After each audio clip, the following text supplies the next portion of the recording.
What's going on, everybody? It's your boy C-Zar, and we are talking about Bitcoin today.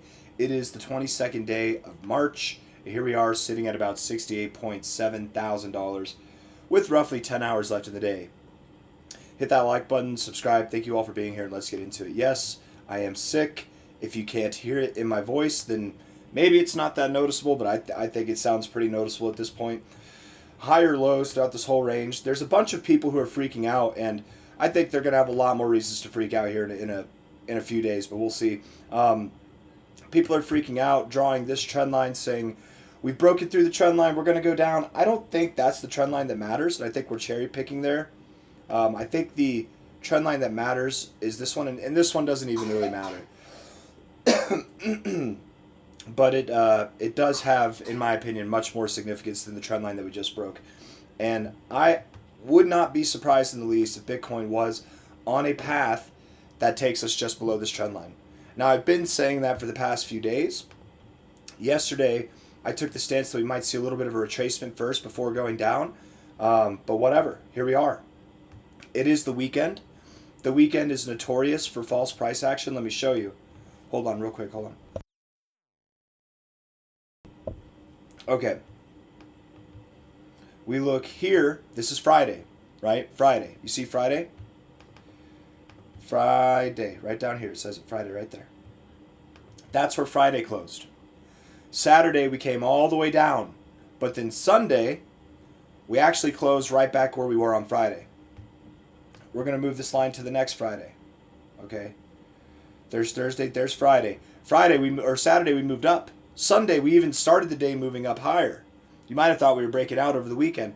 Wrong. We came back down and we closed right where we were on Friday. Twice in a row there. Friday again, right here. Here's Friday. We moved up a little bit, and then on Sunday we closed right where we were on Friday. The weekends don't do anything. Okay? They're very boring and misleading, but really just boring. If you're being misled, you're watching the charts like a degenerate. Now, there are times, like here, where on Friday, Saturday, Sunday, we did close higher. But what happened? What happened? False weekend price action. Next week, we dumped.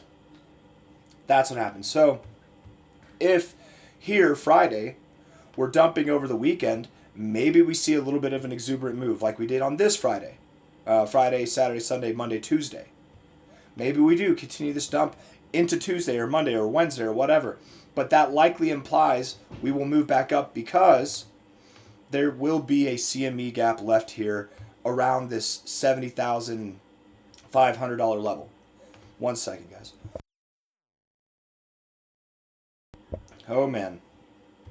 We're all sick in this house right now. $68.6 thousand is the price. High to low, or low to high here. We've gotten just below our 382. To me, it makes sense we're going to go lower. It really does. But again, it's the weekend. We've moved down. We very well tomorrow could move up to fill the gap. Might even move up to see a retracement from this little phase here. And then proceed to move lower. It doesn't have to be all at once. It can be. But we'll see. We'll see. So far, this drop has been consistently like one of the larger and longer drops that we've seen throughout this range. Right? Even here, we had a little bit of a retracement. Right? Here, it's like a two-part drop, which was pretty standard. Here, this drop was 4 days. This one's going on for 7 days now. Unless today comes up. I mean, even if today comes up, it's the 7th day and we found a lower low. So I guess it has been going on for 7 days. Let's look at the 1 hour time frame. We'll zoom back out. We'll go from there. Very, very clear consolidation phase that broke out here. Solid volume. And we have lower lows in the price with higher lows in the RSI. I wonder if we've seen that before. Hey, look at this right over here. There's some higher lows here. Let's just look at that. Well, with that came some lower lows. Now, did we blast through the roof? No. But we did move up. We moved up a good bit, basically back to exactly where this low was formed in the RSI. This low here is right here. That doesn't help us out too much. Maybe we've seen this move happen. Maybe we have a little bit more to go. Get people excited. a little BART pattern over the weekend, like we've never seen that before, and then come back down. Maybe it's a little bit more exuberant, and then we come back down. Either way, if we just drop from here, all paths are going to take us lower at some point, okay? That's my expectation. But for now, bullish divergence on the RSI. No bullish divergence on the stochastics, but still somewhat of a bullish aspect here. Bullish divergence on the MACD. I'm getting the vibe that we're going to move up. 4-hour time frame. I wouldn't call it bullish divergence. Yes, you have the higher lows. You could say that. But right here you have lower lows. So, yes, but no. I don't know, man. I still think that here we're looking at this overall as a breakout. Where's the volume? On the 1-hour time frame, we had a nice little spike. Sure, so this was suitable. That's suitable for a 1-hour breakout, and we saw the move appropriate for that. But a 4-hour breakout, this volume doesn't really do it for me. And we didn't really go anywhere. So I really wouldn't be surprised if we move back up. I wouldn't be surprised if we even saw higher prices than this. But when we do, or if we do get up here, I'm certainly not going to be like, we're going above this high. I really do believe that we have lower prices to go. But time will tell. We'll see. The MACD has bullish divergence on the 4-hour, the 1-hour, the RSI.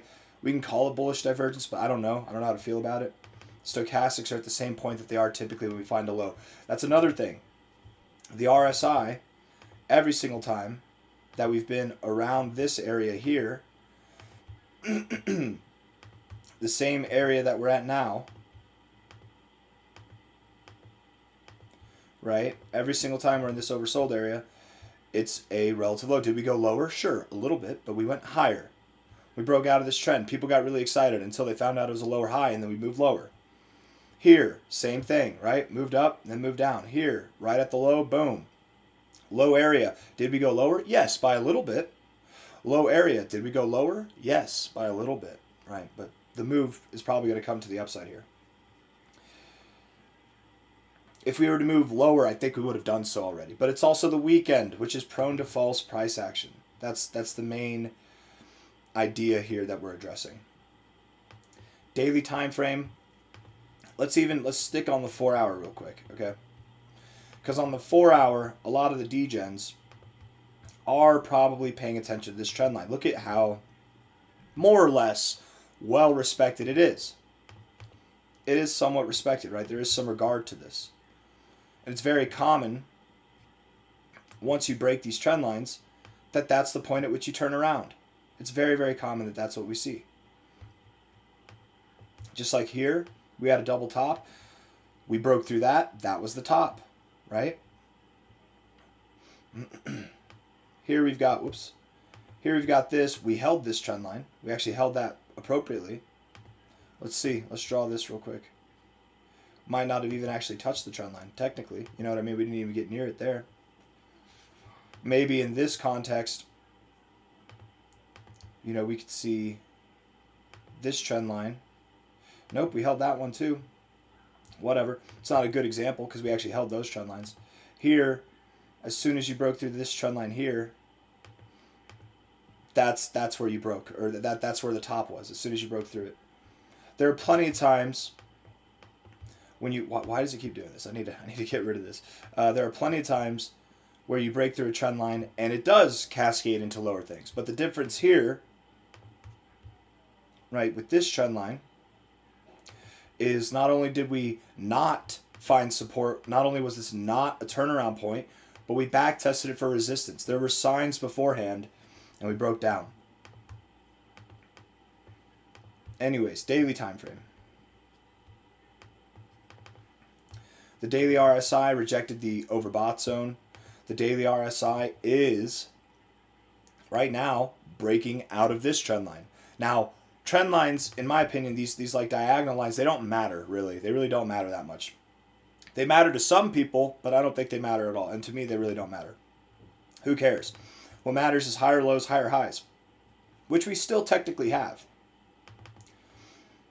But on the RSI, I think these trend lines matter a lot more. I really do. I think they have a lot of significance. You know, whenever we broke out of I can't draw today, man. I don't know what it is. I'll blame it on the illness. Whenever we broke out of this trend line, that was a problem. Whenever we broke out of this trend line to the upside, that was a good thing, right? That's typically how it goes. Typically being the key word there.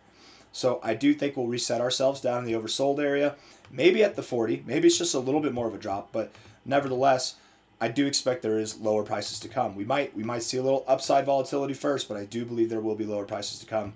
And then what's going to happen? Mark my words like clockwork, you guys. This is what's going to happen. We're going to have the Clarity Act pass. We're going to have a lot of excitement in the markets. And then we're going to be below this trend line, and everybody's going to compare it to this over here. But I wouldn't be surprised if we had a lack of volume on the breakout, the quote-unquote breakout, and it wasn't a real breakout. I wouldn't be surprised if there are signals that we're actually going to turn around here, that even though we're breaking through this trend line, we still have higher lows, right? I guess we'd be lower than this low. Maybe we won't be. Maybe we'll be above this low and still be below that trend line. It could be that way, depending on how it all unfurls. All I'm trying to say is people are going to go max bearish here. They're going to relate it to this. And then from there, we'll probably rally, and that'll be what takes us up to about 80K or so. If I'm wrong, then we're not moving sideways for as long as I thought we were. We're going to be breaking out, and April might be a bad month. But I don't think that's what's going to happen. I think what we're going to see is a sell in May, sell in June situation. April might provide a local high, is what I'm thinking. May, we might work our way back down, but June is the month that I think will truly break out of this range to the downside. I think we're range bound. I don't think anything special of this dump. I don't think anything special of these pumps. We're just moving sideways. It's the same old, same old. Stochastics have a little bit more to go. Likely, we're going to hit the oversold zone before we're ready to move up. The MACD rejecting the zero here, coming down. I mean, it all makes sense to me, man. So lower we go. That's all I got. I hope you enjoyed the video. And if you did, hit the like button, subscribe, take care of yourselves. I'll see you on the next one. Bye-bye.